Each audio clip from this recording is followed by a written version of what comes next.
So, a star is born again and again and again and again. Yes, yes, yes. This film has been remade dozens of times, since like the 1930s when it was about a poor woman struggling to become an actress, and then it's been changed over the years into a poor woman struggling to become a music star.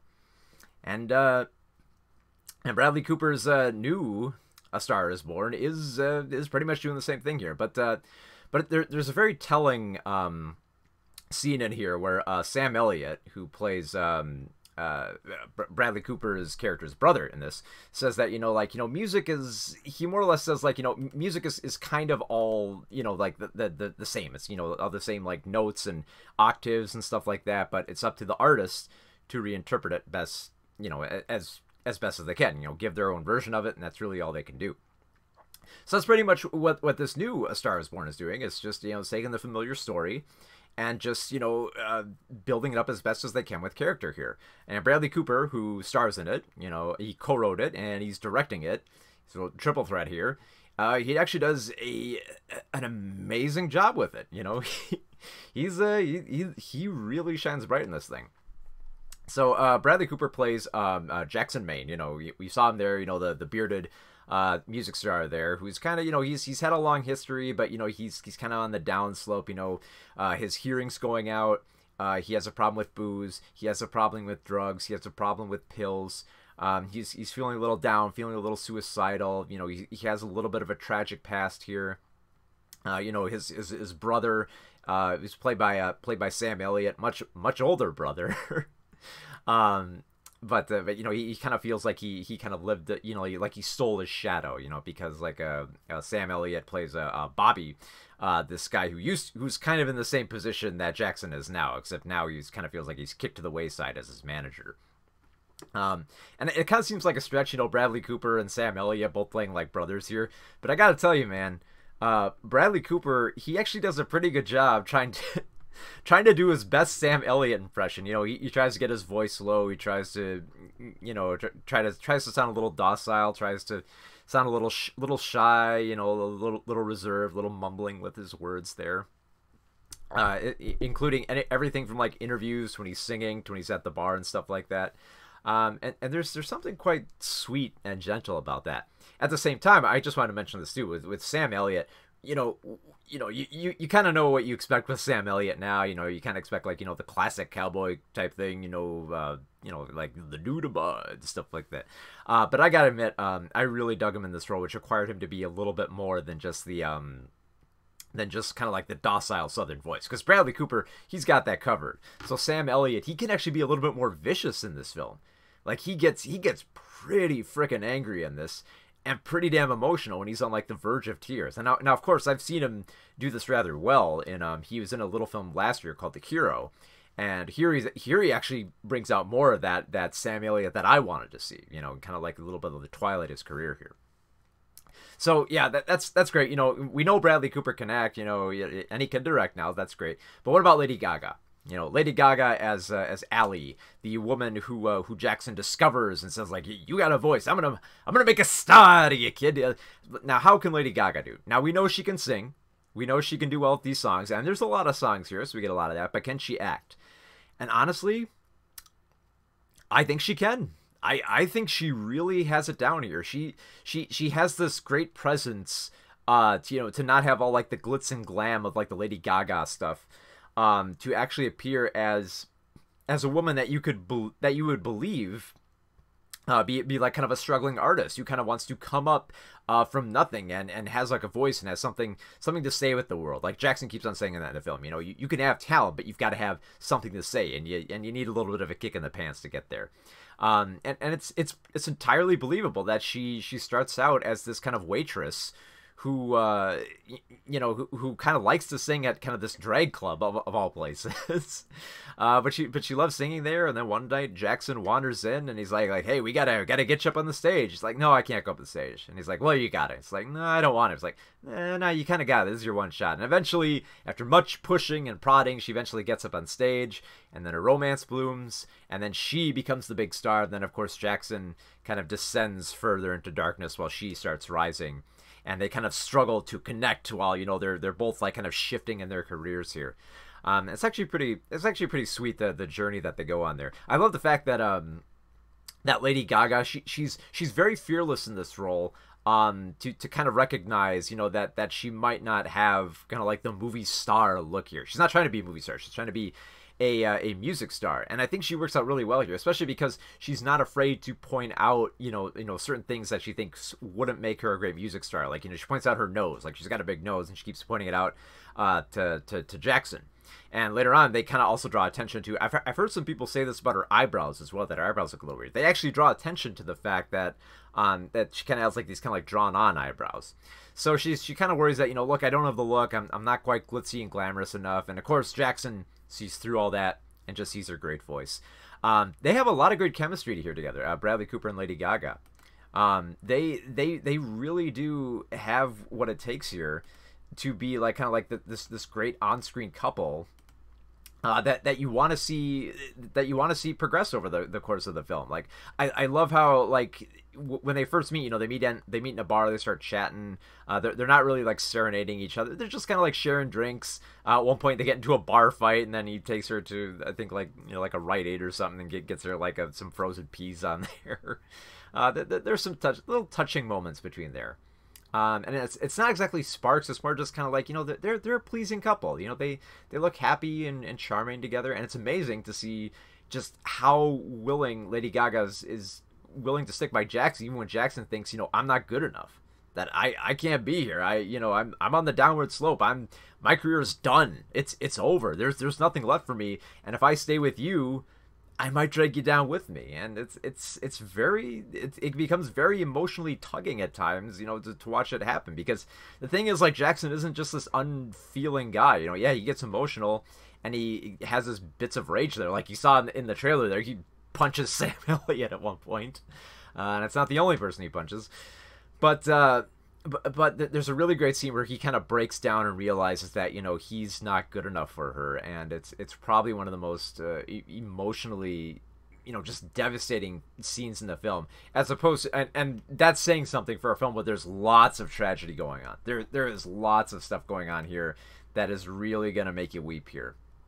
Especially it's amazing. When I was watching the film after it was done, there were a few women sitting next to me. And they were kind of going like, it's not what I expected. I thought this was supposed to be a happy movie. And I thought, why would they think it's a happy movie? Because I didn't see the trailer. And then when I saw the trailer just now, I'm kind of like, how could they look at that and possibly think that this would be a happy movie? I mean, granted, it has brilliant moments, especially in the first act of comedy. There's some wonderfully brilliant lines in the beginning there. There's great chemistry between Bradley Cooper and Lady Gaga, but for the most part, it's an emotionally driving movie, to the point where, you know, they're singing very meaningful songs to the point of tears, basically. There's a lot of scenes where, you know, Lady Gaga, you know, she could feel her, like, you know, she's wanting to cover her face and all that in between sets, and you could feel like the little bit of like the crackle in her voice there, as she struggles to get through these songs, but they just barely make it. At that same time, when you're watching Bradley Cooper, you know, because he's on a downward slope, you're kind of waiting for that moment where he's going to slip up, you know, where they show him having like tinnitus in there. You're waiting for that moment where like his tinnitus is going to catch up with him, and when his booze is going to catch up with him, when his drugs are going to catch up with him, and he's just going to falter on stage there, and you're just waiting for that moment, and it doesn't really come up and towards like the very end, but you're always watching that. And that's what I love so much about this film. It holds your attention very well. I gotta mention this. The film is amazingly well edited. It's well paced, where it knows, you know, what to skip through here. Like, one of the key things you might notice when you see this film is that they don't really show much of any of the press reaction. Like, there's a whole bunch of scenes where you could have thought, like, oh, they'll cut away to press agents and headlines, drunk Bradley, sorry, drunk Jackson is hooking up with the Bright Star Alley and stuff like that. I love how they never address it. It always feels like it's way shoved into the background, because it's not really important to the lives of Jackson and Allie. because they don't let it hinder their career. I mean, obviously, yeah, they have agents who are telling them, look, this situation is bad. It's not looking good for you, and you gotta change yourself. But of course, they love each other, that they can shove it away. Like the most you'll see is they reference like, hey, you were on YouTube. Look at all those hits and stuff like that. And that brings about the other thing I wanted to mention, which is the supporting cast. Now, naturally, the two mains here of Bradley Cooper and Lady Gaga are great. Sam Elliott is an amazing supporting role here. He might get a Best Supporting Actor nomination, possibly, maybe. But all the supporting actors here, I absolutely love. You have Andrew Dice Clay is playing Allie's father, who's actually kind of an interesting person. He keeps thinking like, oh, I could have been Sinatra, but at the same time, he seems to run this odd little operation out of his home with a whole bunch of his buddies. They have their own little business they got going in their home, which is actually kind of interesting. It makes your home have a lot more character and brings a lot more to her father. There's also in a few scenes Jackson has a friend played by Dave Chappelle. Now, of course, Dave Chappelle is great in anything here, but he's pretty good in his role for like the few scenes that he shares with Bradley Cooper as kind of like this old friend trying to connect with him and say like, look, you got to find something to settle down with in life, and find something you enjoy. He does a great job here. Everyone's great here, but like I mentioned, yeah, they keep it well edited here, so they keep most like the press stuff out of the way. They keep a few musical montages here, but also they make sure to slow down where you want the film to slow down. So in other words, whenever there's like a great concert, when you can watch them singing with all like the lights going around them, you get a lot of those scenes. You get a lot of emotional scenes where you just kind of watch Cooper and Gaga just kind of like linger around each other and just kind of like hang on words and just try to find the right thing to say and stumble over words and stumble over each other's lines and sometimes bicker, sometimes cry, sometimes feud, and just there's just such a natural grace to it, and it contrasts so greatly with how how with everything else is edited so quickly. Like the whole like music career aspect I love is just kind of like glazed over pretty quickly here. Like, cause they realize, that's not the focus here. It's about this couple, and it's about, the singer-songwriter duo and how they connect on more than just, the career paths that they want to pursue.